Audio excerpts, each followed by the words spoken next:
मैं डॉक्टर इरशाद अली खान, साचार्य राजनीति विज्ञान, आज के मंगल महाविद्यालय डीडवाना में कार्यरत हूँ।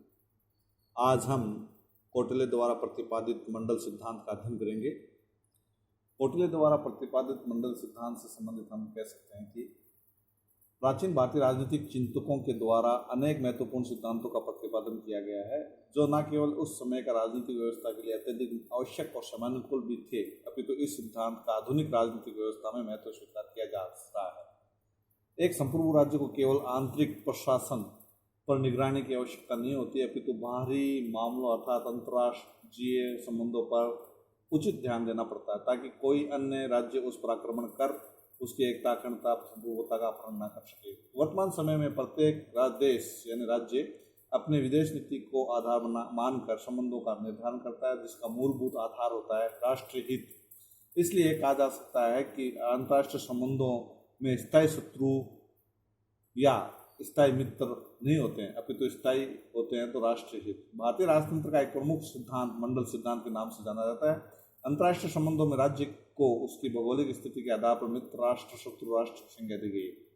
इस सिद्धांत की शुरुआत कब हुई यह निश्चित रूप से नहीं कहा जा सकता, परंतु वैदिक और ब्राह्मणिक साहित्य में इसका कोई उल्लेख नहीं मिलता है, लेकिन मनुस्मृति तथा महाभारत में इसका विस्तार से विवेचन किया गया है। राज्य की सुरक्षा तथा अस्तित्व को सुरक्षित रखने के उद्देश्य से कौटिल्य द्वारा अपने अर्थशास्त्र के छठे अधिकरण के दूसरे अध्याय में मंडल सिद्धांत की विवेचना प्रस्तुत की गई है।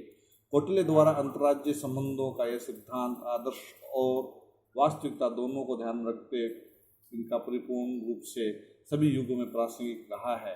राज्यों के पारस्परिक संबंधों का स्वरूप निर्धारित करते हुए कौटिल्य ने मंडल सिद्धांत की स्थापना की। मंडल का अर्थ होता है राज्यों का वर्ग। मंडल सिद्धांत भारत के अनेक राज्यों की दृष्टि में रखते हुए प्रतिपादित किया गया है। यह सिद्धांत एक राजा को विजय की आकांक्षा रखने वाला समझकर उसके चतुर्दिक अन्य राज्यों के मंडल की रचना करता है।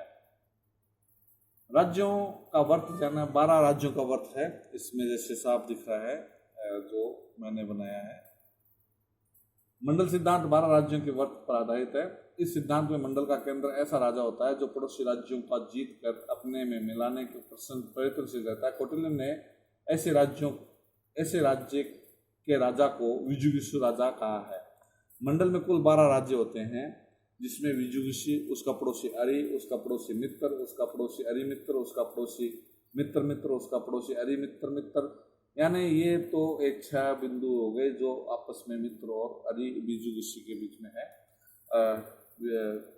दूसरा जो है पीठ पीछे का जो शत्रु है पाशिंघ्रा, और पीठ पीछे का मित्र है जो आक्रांदा, और उनके जो मित्र हैं पाशिंघ्रासार और आक्रांदासार, और दूसरे हैं जो माध्यम और उदासीन। यानी भौगोलिक दृष्टि से विजुगीषु मंडल के मध्य में रहता है। अरि मित्र, अरि मित्र, अरि और मित्र, अरि मित्र, मित्र मित्र, अरि मित्र मित्र, ये 5 राज्य विजुगीषु के सामने, तथा पाशिंघ्रा, आक्रांत, पाशिंघ्रासार, आक्रांदासार, ये 4 राज्य उसके पीछे रहते हैं। शेष 2 राज्य मध्यम और उदासीन बगल में कहाँ पर भी रह सकते हैं। कौटिल्य के शब्दों में विजुगीषु राजा की विजय यात्रा में आगे क्रमशः शत्रु, मित्र, अरि मित्र, मित्र मित्र, अरि मित्र मित्र, ये 5 राजा आते हैं। इस प्रकार उसके पीछे क्रमशः पाशिंघ्रा, आक्रांत और पाशिंघ्रासार, आक्रांदासार, 4 राजा होते हैं। विजुगीषु राजा के सहित आगे पीछे के राजाओं को मिलाकर एक राजमंडल कहलाता है। यानी कि 12 निम्नलिखित है, जिसमें विजुगीषु है, यानी अपने राज्य के विस्तार की आकांक्षा रखने वाला, यानी विजय होने की लालसा रखने वाला विजुगीषु कहलाता है। इसका स्थान मंडल के बीच में होता है। अरि जो है विजुगीषु के सामने की ओर उसके साथ लगा हुआ राज्य उसका शत्रु यानी सीमा से लगा हुआ होता है, इसलिए वह अरि कहलाता है। भारत पाकिस्तान जैसे, भारत चीन जैसे, भारत अरब इजराइल जैसे इत्यादि, अभी नेपाल और भारत के बीच में भी चल रहा है। मित्र में अरि के सामने का राज्य मित्र कहलाता है। जो विजुगीषु का मित्र अरि मित्र, अरि का शत्रु होता है। यानी पाकिस्तान का मित्र चीन हो गया, भारत का मित्र जैसे हम इसको सोवियत संघ को मानते थे, अभी रूस को मान सकते हैं।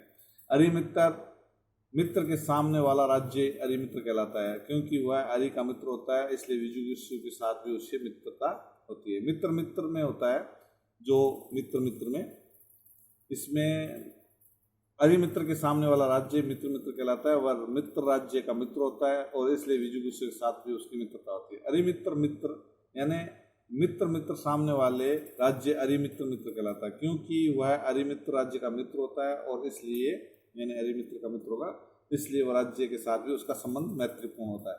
पाशियन ग्रह विजुगुषु के पीछे जो राज्य रहता है वह पाशियन ग्रह कहलाता है। अरि के तरह विजुगुषु का शत्रु भी होता है। आक्रांत जो है पाशियन ग्रह के पीछे है जो राज्य होता है उसे आक्रांत कहते हैं, यानी वह विजुगुषु का मित्र हो गया। पाशियन ग्रह सार है जो पाशियन ग्रह का मित्र होता है और आक्रांत के पीछे रहता है और उसलिए पाशियन ग्रह सार कहलाता है और पाशियन ग्रह का मित्र होता है। आक्रांता सार जो है आक्रांत का मित्र होता है। आक्रांत मीन्स विजुगुषु का मित्र है और वह पाशियन ग्रह के पीछे है, इसलिए वो आक्रांता सार कहलाता है और पाशियन ग्रह का शत्रु होता है और आक्रांत का मित्र होता है। मध्यम जो है ऐसा राज्य होता है जिसका प्रदेश विजुगुषु और अरि राज्य दोनों की सीमा से लगा हुआ रहता है। वह विजुगुषु और अरि दोनों से अधिक शक्तिशाली होता है। वह दोनों की सहायता भी करता है और आवश्यकता पड़ने पर दोनों का अलग अलग मुकाबला भी करता है। उदासीन जो राजा है का प्रदेश विजुगुषु और अरि अर्थात मध्यम इन तीनों राज्यों की सीमाओं से परे होते हैं, बाहर होता है और यह बहुत शक्तिशाली राज्य होता है और फिर तीनों के परस्पर मिल जाने पर भी उसकी सहायता भी कर सकता है, परस्पर न मिलने पर उनसे मुकाबला भी कर लेता है। यानी कि इस दृष्टि से हम देखते हैं कि नीति निर्धारण करना चाहिए राजा को कि उसको राज्य के हितों में उत्तराधिकारी होती रहे और राजा एक शक्ति के रूप में उभर कर अपनी पहचान कायम कर सके।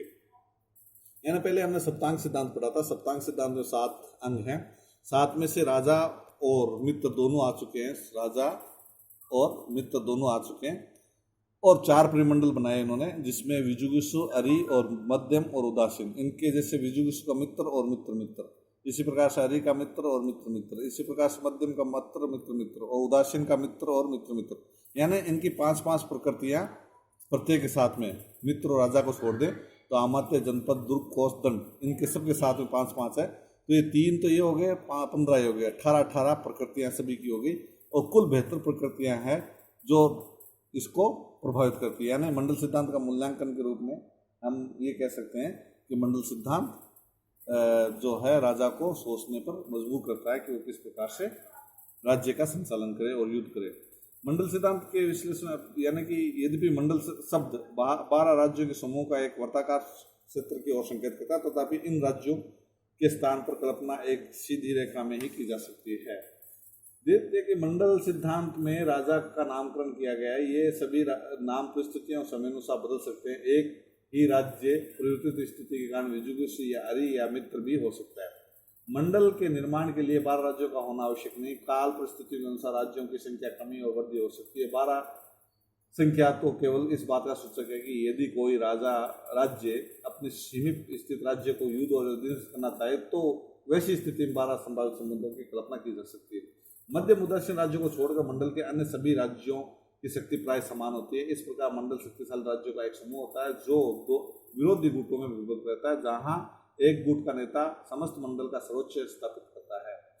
मंडल सिद्धांत शक्ति संतुलन के सिद्धांत को पर आधारित है। डॉक्टर अल्तेकर ने कहा था कि प्राचीन विचारक ये जानते थे कि युद्धों को पूर्ण रूप से समाप्त नहीं किया जा सकता है, अतः उन्होंने इसके खतरे को कम करने के लिए एक ऐसे सिद्धांत का समर्थन किया जिसके अनुसार देश में विद्यमान अनेक छोटे नए राज्यों में शक्ति का विवेकपूर्ण संतुलन बना रह सके और युद्ध ना हो।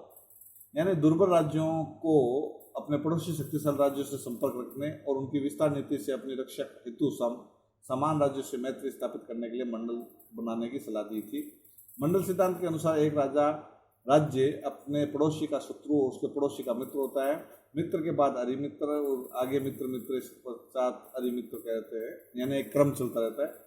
मंडल सिद्धांत की वर्तमान अंतर्राष्ट्रीय परिदृश्य में हम देख सकते हैं कि केवल उस समय के राजाओं के लिए तैयार किया गया था, अपितु इस सिद्धांत का आज भी महत्व बना हुआ है।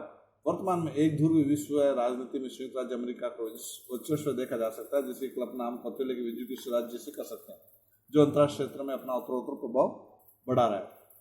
यानी मंडल सिद्धांत के मूल्यांकन में हम कह सकते हैं कि इसमें आलोचना जी कर सकते हैं कि भौगोलिक दृष्टि से महत्व आज समाप्त है, जिसमें आज मंडल सिद्धांत महत्व समाप्त हो गया, क्योंकि ये सिद्धांत भारत अनेक राज्यों के दृष्टि में रखकर रचा गया है, जबकि वर्तमान में सारा भारत एकता के सूत्र में बंधा हुआ है।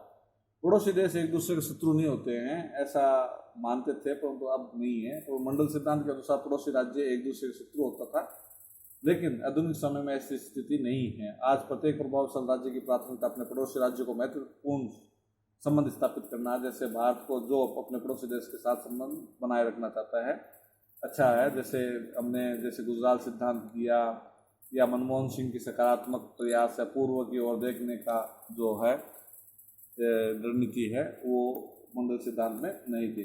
केवल सीमा के आधार पर संबंधों का निर्धारण नहीं, यानी उस समय सीमा को ही आधार मानते थे, पर आज जो है व्यापारिक और आर्थिक हित विचारधारा संबंधी भेद भी संघर्ष के कारण होने लगे। ऐसी स्थिति में केवल सीमा का आधार पर राज्यों के पारस्परिक संबंधों की स्थापना नहीं की जा सकती।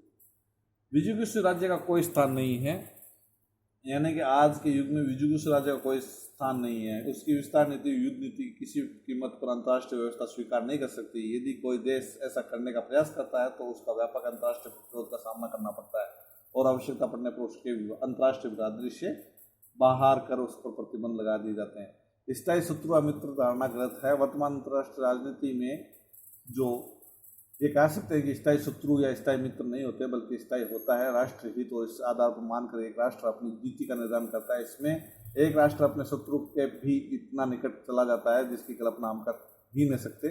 जैसे संयुक्त राज्य अमेरिका, चीन, भारत के बीच 90 दशक तक संबंध कड़वे भरे रहे, लेकिन दोनों पक्षों को अंतर्राष्ट्रीय बाधाओं के चलते संबंधों में मधुरता लानी पड़ी।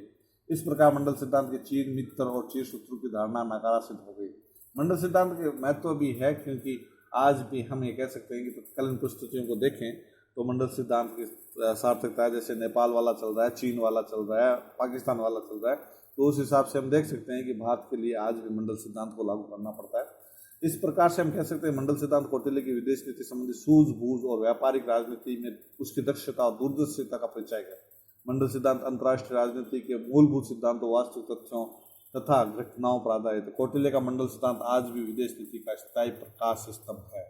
आज इतना ही, धन्यवाद।